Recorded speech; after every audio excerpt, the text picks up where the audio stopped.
Without further ado, let me move on to let you know who our guest speaker is. Our guest keynote speaker for today is Rich Clifford, who flew 3 space shuttle missions over a total of 27 days orbiting in space.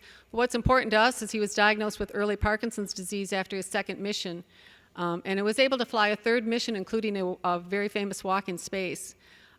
He advocates for Parkinson's disease awareness and early detection. He was 42 years old when diagnosed with the disease, and they've made a documentary film of his life, The Astronaut's Secret, of which he's going to share a bit of it with us today.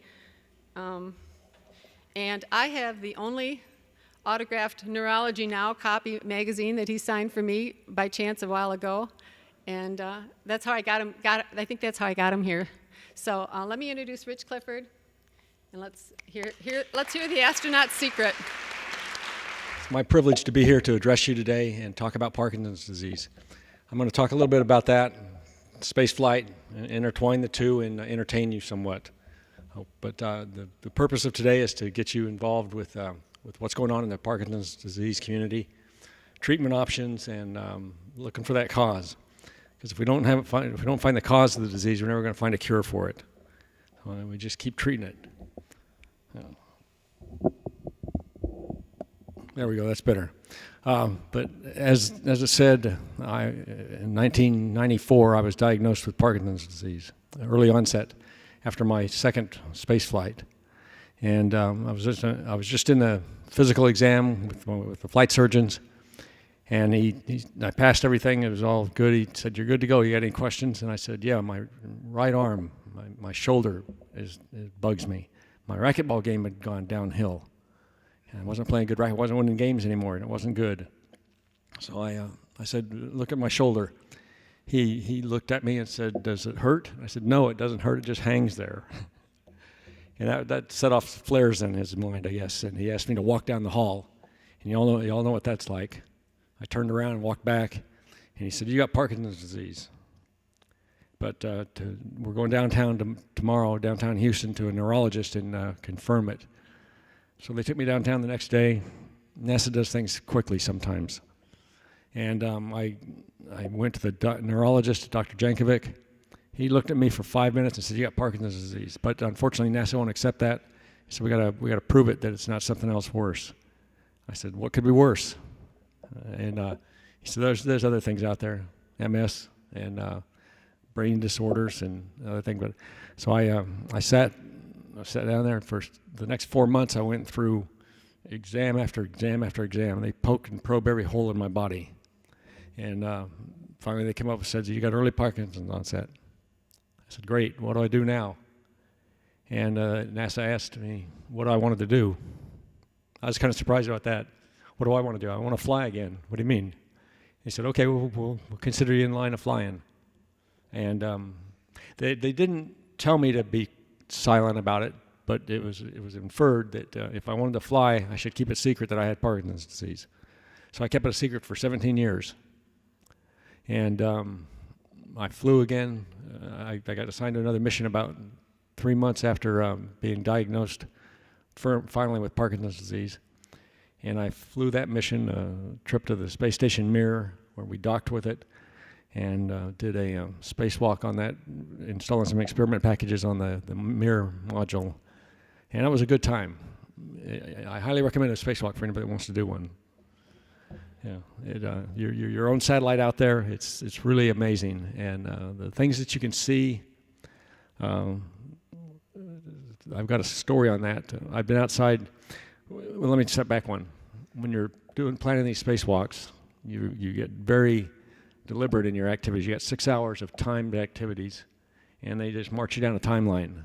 And you've practiced this and developed it in the water tank, which is a way of training you, but it also stabilizes you. The water stabilizes you as you're moving along because you're in a viscous effect. And so you get very confident in your ability to do the task. And then you get up there on space day, and you realize you got to go slower, because I could do everything quickly in the water because, again, it would stabilize me. And when I got up there in space, the first time I got outside the hatch, I'm grabbing a handrail, and the suit weighs 300 pounds. I weigh 160 pounds inside that, 460 pounds. And as I grab a handrail to crawl, we crawl instead of walk. We call it spacewalking, but we're crawling. I grab a handrail, create a force where I'm grabbing it, and it acts through a moment arm through my center of gravity, and I got one of these pitching motions. Yeah, conservation of linear momentum and angular momentum is very true up there. There's nothing to dampen you. So my reaction was to put another hand up there on the other handrail, and I grabbed it and created another force there. Now I had one of these. And let me tell you, the worst thing you can do is look bad on TV. And that's the biggest fear of a space flight is looking bad on TV. So I immediately decided I've got to just barely touch whatever I'm going to move to. And so I just reach out and just slide my hand down the rail, and it puts me in motion. And the faster you go, the quicker you have to stop, the more force you have to apply, or you're going to run into something, then you bounce off it and you really look bad. But it was neat. And now getting on to the work, the 6-hour spacewalk.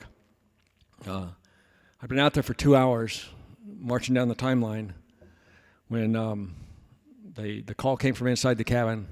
Rich, turn your body to the left. Because if I turn my head, all I see is the inside of my helmet. And that's not a good view.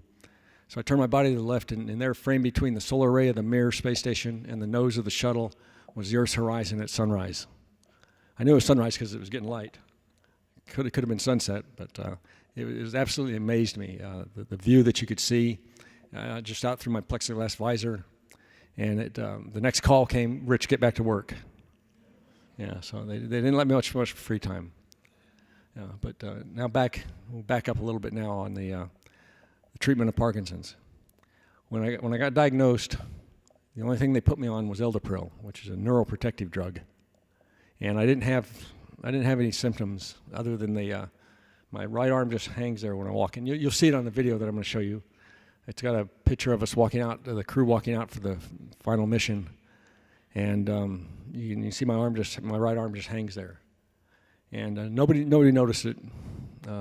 After all, you don't expect an astronaut to have Parkinson's disease, and so it took about. I didn't have tremors start showing up until about 15 years later. I got stiff in there. Treated the stiffness. I stayed active physically and worked out quite a bit. And I played a lot of golf.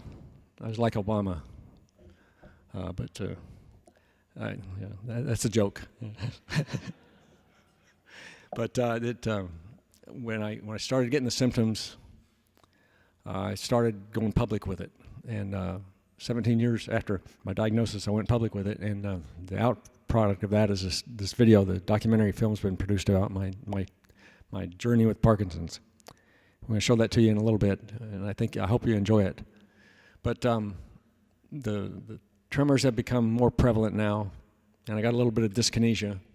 All of that's drug-induced, I think, from the carbidopa, levodopa that you take.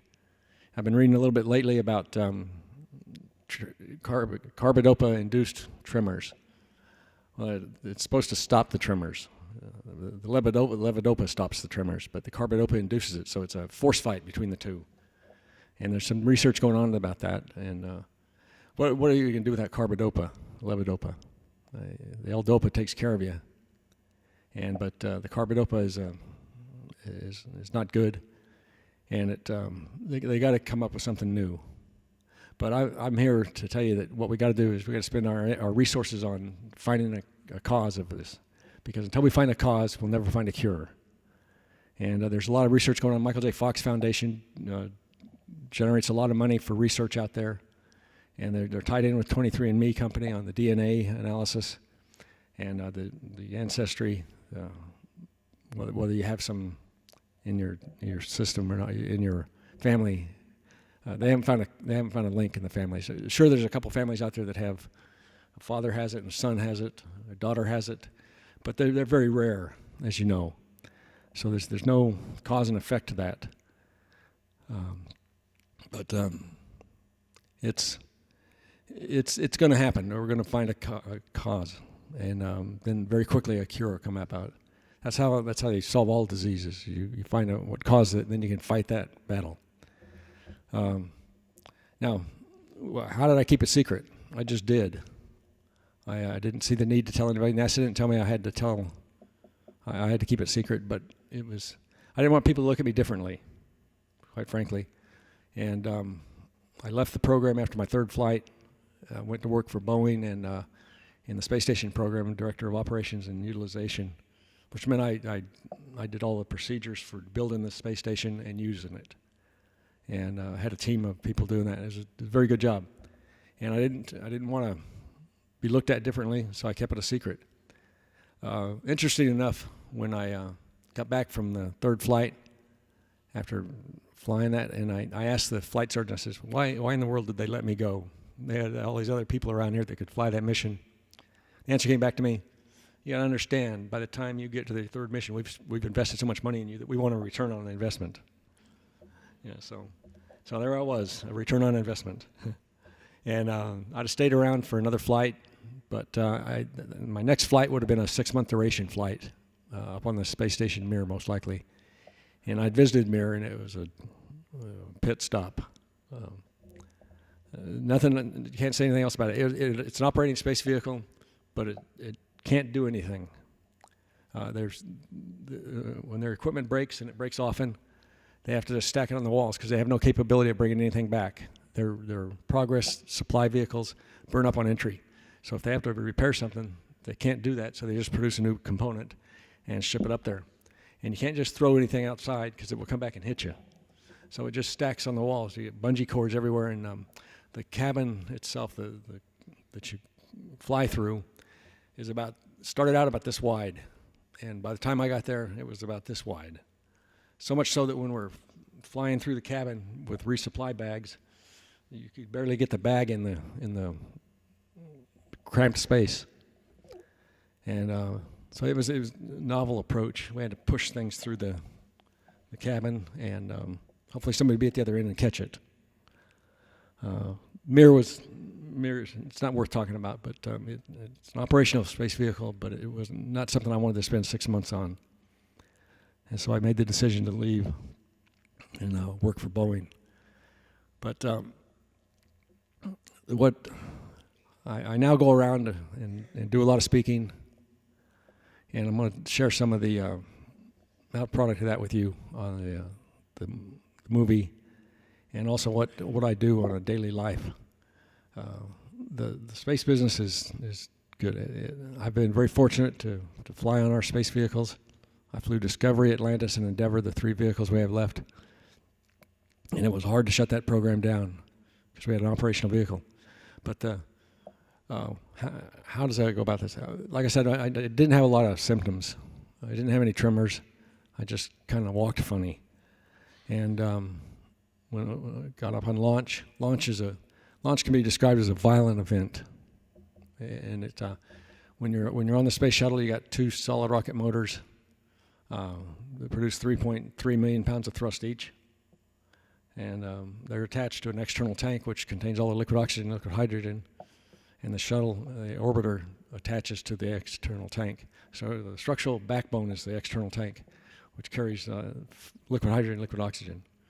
And at the moment of liftoff, what we have is 6.5 seconds before planned liftoff, the liquid engines ignite on the back of the bus, and they're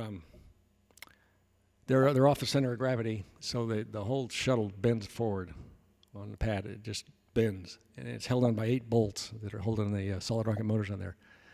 And when it comes back to the vertical, bam, the solid rocket motors ignite. Then you know you're just along for the ride, because the noise is impressive, and it's chugging. Solid rocket fuel is like rubber. It doesn't burn evenly. And so as the fuel burns, the interior section of the rockets becomes bigger, so you get more surface area burning. The thrust level increases. You're getting above the atmosphere, and so the engine nozzle's exhaust expands and the thrust increases. So we go from 0 to Mach 2.5, 2,500 miles an hour in 2 minutes. and it gets us above the atmosphere. And then we blow away the solid rocket motors, and we actually bend the shuttle over on its back and go downhill a little bit to have gravity accelerate us. It's a strange thing to say, but that's what we do. We can go faster by pointing it downhill a little bit, and until we get up to the speed of around 6,000 miles an hour, and then we point the nose up again. It's fascinating. And we go from the next 6.5 minutes on the liquid engines. Thrust level is 1.5 million pounds of thrust from 7.5 million pounds of thrust.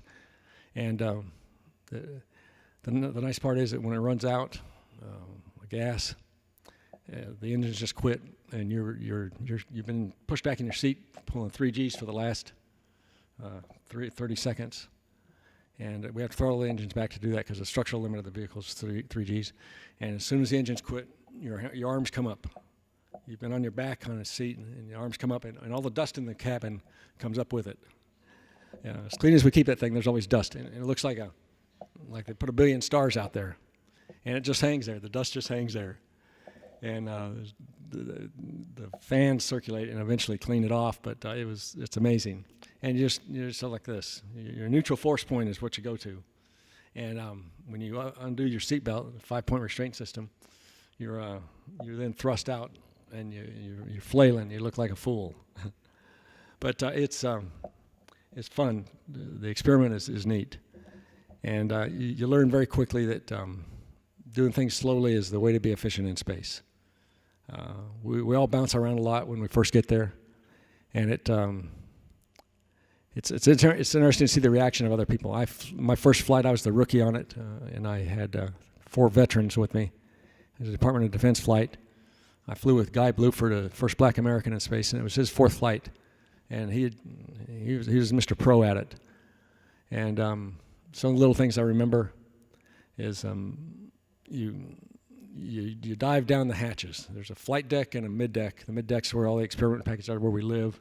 The flight deck is where you work, and you do the experiments down below.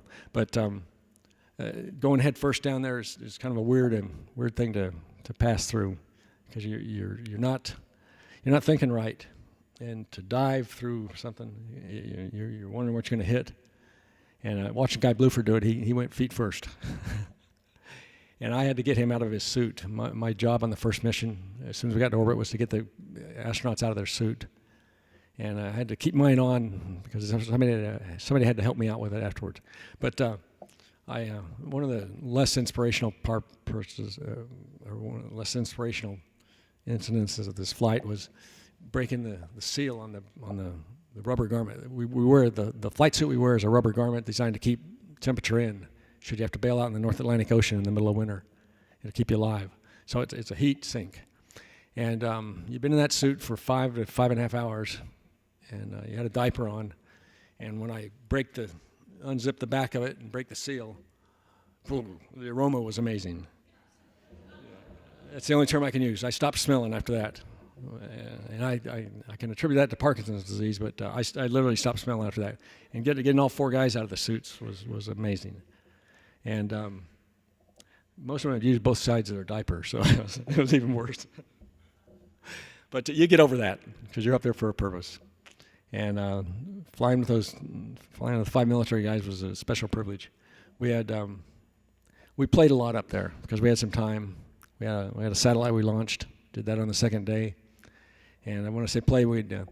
The things that you can do in zero gravity it just doesn't restrain you. You can get up there, you can go to a position of attention and stretch out against the cabin and have somebody spin you up. And it'll just let you go, and you'll just keep spinning. There's nothing going to slow you down until the air force starts affecting you. But you play with the laws of physics, because you're moving your hand out, it changes the momentum again, and you start wobbling. And it's neat. And it's something you can't do anywhere else. And it's fun. But when I got up to the 2nd flight, it was a Space Radar Lab flight, and we were taking pictures of the Earth. I forgot to tell you, getting to orbit is changing your velocity. So you got to go fast to go in orbit. We go from 0 to 17,500 miles an hour in 8.5 minutes. At that speed, we're covering the Earth every 5 miles a second. And you got to really know what you're looking at the Earth, because 5 miles a second it goes from Cuba to Nova Scotia in 5 minutes, up the east coast of the United States, if you're lucky enough to go to high inclination orbit. And but when looking at the Earth, you can see things. River patterns are great. If the sun's up, the reflection off the river and the lakes defines the geography. Cities are gray smudges. Brown is dirt. Green is plants. Blue is ocean. And white is clouds. And you see an awful lot of white out there. I don't know where all the clouds come from, but they stay there. And but when you're flying over the Earth at 17,500 miles an hour, it's quick. And the Space Radar Lab was a 104 nautical mile orbit. Normally we go up to 160 miles, but we were operating this three-phased radar, XL and C bands. The X band would bounce off the leaves, the moisture in the leaves.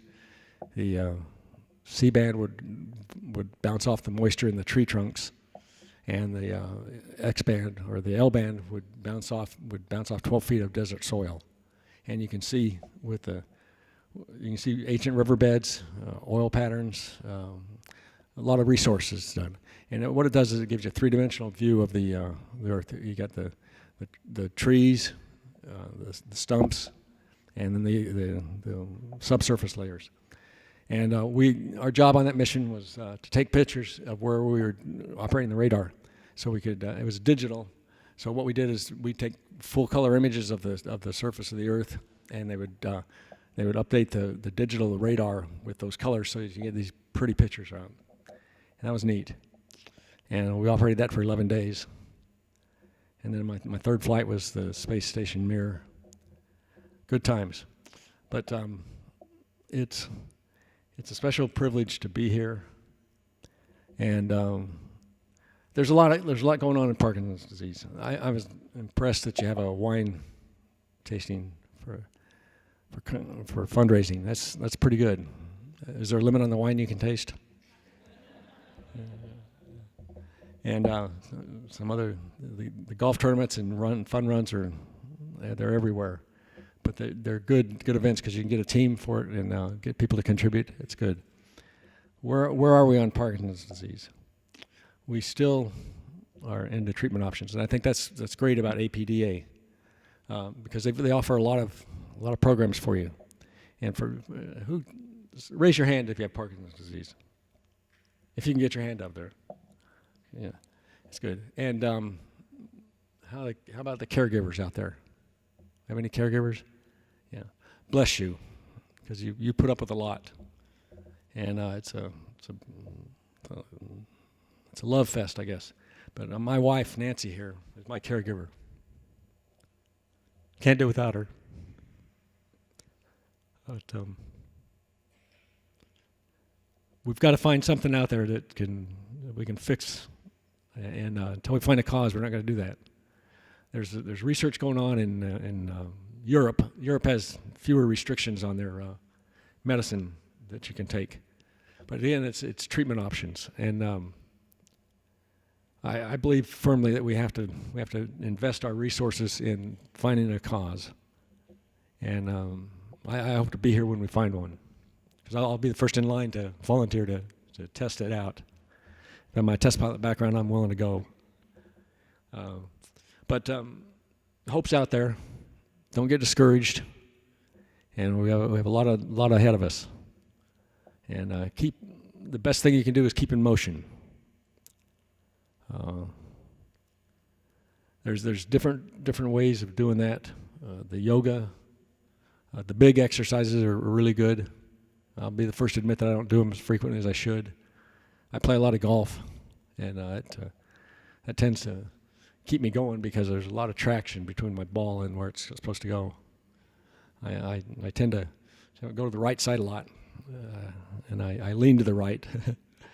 So I've got a lot of time, a lot of foot dragging on the golf course. But the good thing is my putting is excellent. So the tremors don't bother my putting. The ball goes where it should go, and I tend to go around with 23 putts around. That's pretty good. Yeah, I do a lot of one putts, but my score is still in the hundreds. For those of you that play golf, you know what I mean. I'm going out of bounds quite a bit, and it's part of the game. But staying active is good, and taking your another thing I'd suggest is that be open with your physician, because they see you once every 6 months. And if you go in there and say, I'm fine, no change since the last one, that's what he or she will treat you as. You've advanced a little bit, but not enough to worry about. Go in there and tell them what the other factors are. The side effects of the medication you take, and just the other symptoms that come along with Parkinson's disease. If you tell them what you're going through, they'll have a better chance of diagnosing you and finding another medication that work. For instance, if you have one of the symptoms of Parkinson's is your muscles stop working so well. Overactive bladder is one of those, and you take medicine for the overactive bladder, and it cramps it down, but it doesn't stop it. So you go frequently, and urgency's there. There are other factors out there like the loss of sense of smell, the balance problems, all those. And if you take I recommend you take a diary of your activities for over 5 days, and identify the tremors, the walking problems, if you have bladder problems, eyesight problems. All those are factors for the physician, and the neurologist should know those, because again they can treat you better if they know what you have. And I've been guilty of saying for 15 years I'm fine, when I wasn't. Could have been a better day for me, I guess, at another time, but I was okay. I kept telling myself I was okay. Now it's a little different. And you got to live on.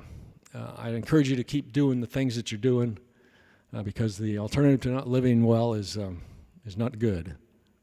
And so keep active. Do what you want to do. If you're going to go rowboat, row, that's good. If you're going to play golf, that's even better. But don't give up what you're doing. Life is too short to let it be a hindrance to you. And it gets. I know the tremors get old after a while, and the dyskinesia, and the other activities. But it's part of life, and just live it. And hopefully they'll find another thing. I think what I'm going to do now is I'm going to show the movie. It's a documentary film produced by Zach Jankovic, a young film producer. Happens to be the son of my neurologist in Houston, the guy that diagnosed me. And he spent 10 years telling me how to make a movie about this. And I finally gave into it when he said his son was a producer. I said, okay, fine, I can deal with that. I think you'll enjoy it. This picture here on Neurology Today was the title of the article was Rocket Man. I take a lot of pride in that, and it's a good article. If you ever get the magazine, read the article. Okay, let's see what we got here.